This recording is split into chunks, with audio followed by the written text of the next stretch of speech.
Patay ka, Steve. Mamaya, patay ka. Sorry, nakakaintindi sila ng English. Gago. Sa English, pag naiintindihan ko, tama na sa kanila yung mali. Sorry, naiintindihan nila yun, di ba? Di ba, Ann? Hindi lang ako marunong sumagot sa English. No. Dito pa lang. Kung gumaganyan, sabi ka.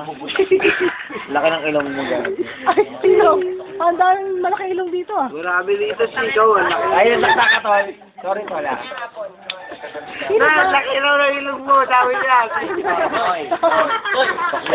Tinuturo ka. Tinuturo ka. Tinuturo ka.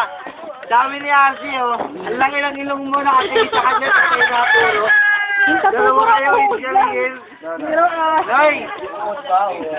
Nay! Butete. Nay! Ano mo tao? Ayan na, sinabi niya na to. Sorry, puti ko. Oh, gago ka ah. Nay! Nay! Ninoy, maniwala ka na. Nay! Ito na. Botete pala, nanganak yung botete. Nay! Nay! Sabi ni Arsi, oh. Ano? Si Jello, daldal. Oh, hindi.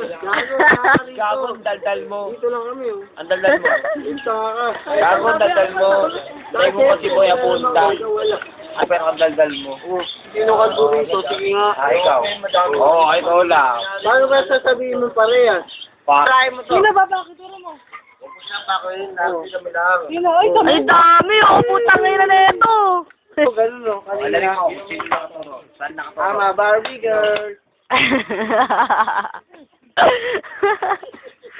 Ang yelo, tagay yung. Kanina ko na nga. Ikaw naman pala ka. Parang naman pala ka. Ha? Wala, may go pa, Noy. Naman love na love kita ni.